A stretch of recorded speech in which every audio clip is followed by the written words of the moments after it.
Hulk ve Thanos arasında gerçekleşen kavga gerçekten çok konuşulmuştu. Acaba Thanos bu kavgada hile mi yaptı, güç taşına sahip olduğu için mi Hulk'ı yendi gibi sorular hala soruluyor. Hatta geçtiğimiz günlerde bu konu hakkında bir örnek bile vermiştim. Peki Hulk ve Thanos'un gerçekten adil karşılaşması sonucunda kim nasıl kazanırdı? İsterseniz gelin hep birlikte inceleyelim. Ancak videoya geçmeden önce eğer ki kanalda yeniyseniz ve içerikleri kaçırmak istemiyorsanız abone olmayı ve bildirimleri açmayı unutmayın.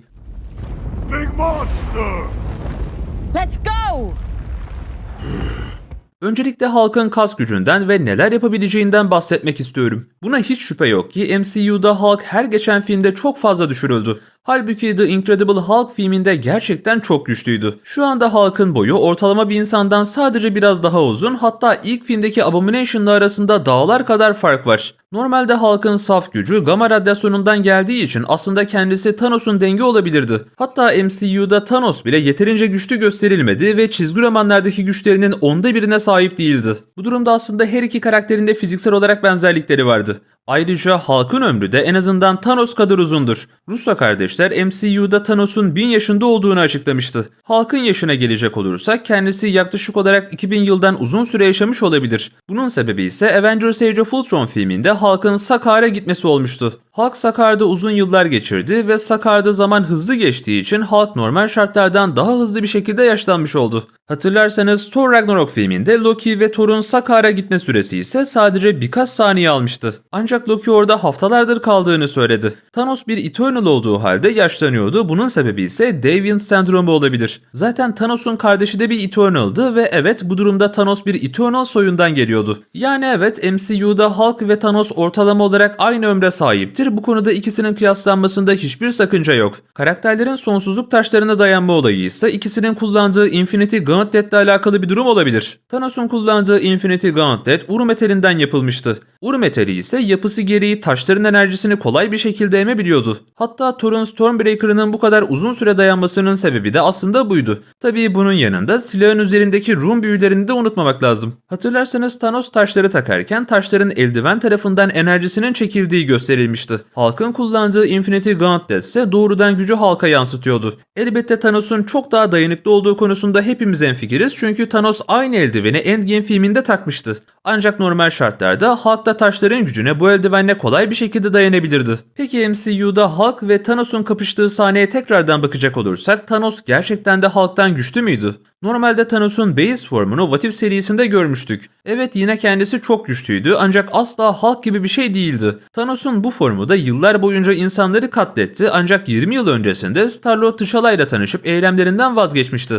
Bu konu hakkında Russo kardeşlerin yaptığı açıklamalar ise her şeyin detayını bizlere sunuyor aslında. Açık bir şekilde Thanos bu savaş sahnesinde güç taşını kullanmıyordu. Dolayısıyla tamamen teknik ve kendi kas gücüyle Hulk'ı yere sermeyi başardı. Ancak Russo kardeşler açıklamalarına devam ediyorlar ve diyorlar ki Hulk'ın açık bir şekilde çok daha güçlü olduğunu biliyoruz, ancak sadece güç yeterli olmuyor. İkisinin kas gücü arasında çok fazla fark yok, ancak Thanos'un teknik bilmesi onun kolayca kazanmasına olanak sağlıyor. Zaten Thanos'un Hulk'ın darbelerine karşı vermiş olduğu hızlı tepkiler ve Hulk'ın ellerini kendi kas gücüyle açması ikisinin hemen hemen denk olduğunu bizlere gösterdi. Hulk'ın kas gücü anlamında daha üstün olması ise bence çok normal bir durum. Hatta burada Russo kardeşlere sorulan sorularda acaba Loki Hulk kılığında bir illüzyon kullanmış olabilir mi diye soranlar bile oldu. Russo kardeşler ise Loki elbette böyle bir şey yapabilir ancak asla Hulk kadar güçlü olamaz dedi. Ayrıca Russo kardeşler bu dövüşün tamamen adil olduğunu açıkladı. Sonuç olarak benim konuyla ilgili olan görüşlerimde Hulk'ın kas gücü anlamında daha üstün olduğunu düşünmem hala çok normal geliyor. Çünkü Hulk tek sıçrayışta metrelerce yükseğe çıkabiliyordu. Thanos'un aksine Hulk'ın her bölgesi daha çok gelişmiş ve Hulk daha büyüktü. İşte bu nedenle kas gücüne nazaran teknik sayesinde Thanos'un kazandığını düşündüm.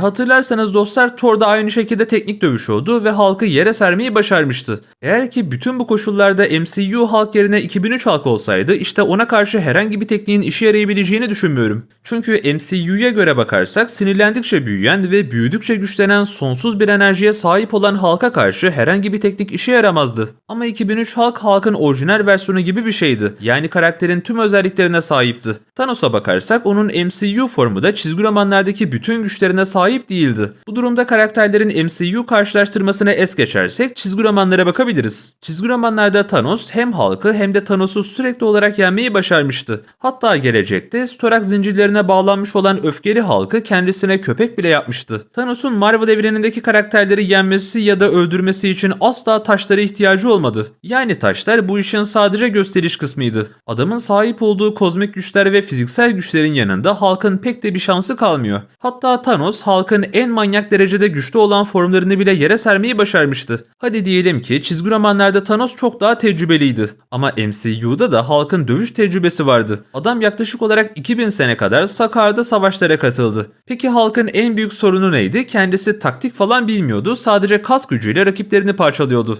Zaten Thanos'un da çizgi romanlarda taktik kullanmasına falan gerek kalmıyordu. Yani Thanos şu formuna nazaran çizgi roman seviyesinde güçlü olsaydı MCU'da onu asla durduramazlardı. Yani bütün bu karakterlerin Thanos'u şu güçsüz haline rağmen durduramadıklarını düşünürsek komiks güçlerine sahip olan formunu asla yenemezlerdi. Hatta Thanos zeki olan Hulk ve Drax'ın en güçlü formlarına ters bir tokat atarak ikisini de nakavt etmişti. MCU'da Hulk'ın Thanos'a aniden saldırması ise aslında Thanos'u fazlasıyla şaşırttı. Aynı durum çizgi romanlarda da yaşanmıştı. Sanki böyle Thanos'u yener gibi oldu ama sonra Thanos onu teklemişti. Yani işin çizgi roman tarafında base formları hesaba katarsak Thanos çok daha güçlü. Bence bu konuda hepimiz hemfikiriz. MCU konusunda ise Thanos daha güçlü olsaydı zaten onu asla durduramazlardı. Ama ben hala kaldırma gücü anlamında Hulk'ın çok daha güçlü olduğuna eminim. En azından Hulk'ın Ragnarok öncesi formu için bence bu geçerli bir durum. Mesela şu anki Hulk en güçsüz durumunda. Ama o bile belli başlı şartlarda hala çok güçlü. MCU'nun planlarına göre Hulk ileride daha da güçlenecek. Hulk'ın MCU'daki tam potansiyeli ortaya çıkarsa base formdaki Thanos'u kolay bir şekilde aşabilir. Ancak Thanos'un base formunun daha da güçlenmesi çok zor, hatta imkansız. Çünkü Thanos bir Eternal, yani en gelişmiş versiyonuyla dolaşıyor. Dolayısıyla Thanos'a dışarıdan akan herhangi bir güç yok. Hulk'ın güçleri ise Gamma'dan geliyor ve bu enerji esasında sonsuz bir kaynağa bağlı. Hulk bu gücünü bilinçli olduğu formlarda kullanamıyor, ancak kontrolünü kaybettiği zaman gamma enerjisini çekmeye başlıyordu. İşte bu yüzden kontrolünü tam olarak kaybetmediği sürece Hulk asla tam gücünde olamaz. En basitinden şunu düşünün dostlar, Age of Ultron filminde Hulk konuşmayı biliyor muydu? Hayır. Çünkü Hulk sadece öfkeli ve saldırgandı.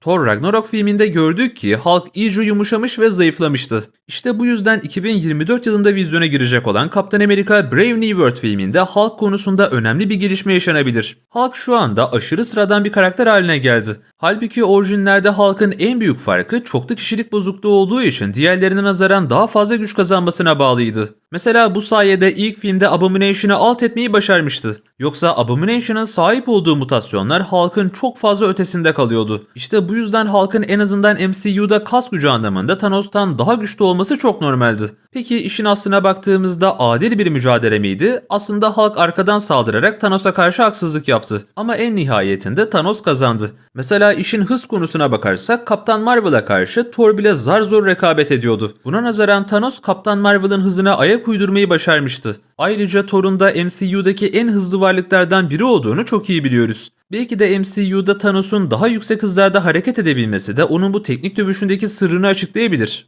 Ayrıca bu videoda verdiğim bilgiler Marvel'ın kaynak kitaplarından geliyor. Yoksa Hulk'ın MCU'da da sinirlendikçe güçlenmesi lazım, çünkü kaynak kitaplar böyle söylüyor. Ancak dediğim gibi Hulk akıllı hale geldikçe öfkesini kaybetti. Mesela Blonsky asla tam anlamıyla öfkeli olamadı çünkü çoklu kişilik bozukluğu yoktu. Yani She-Hulk, Abomination ya da Red Hulk asla kontrollerini kaybedemezler. Çünkü onların çoklu kişilik bozuklukları yok. İyisi mi biz gerçek Hulk'ı görmek için 2024 yılında vizyona girecek olan Captain America Brave New World'u bekleyelim derim. Ha diyelim ki 2024 yılında da Hulk'ın gerçek güçlü halini göstermiyorlar, o zaman Avengers Secret Wars filminde 2003 Hulk'ı bekleriz. Evet dostlar, şimdilik benden bu kadar. Umarım videoyu beğenmişsinizdir. Daha sonra tekrar görüşmek dileğiyle. Kendinize iyi bakın, hoşça kalın.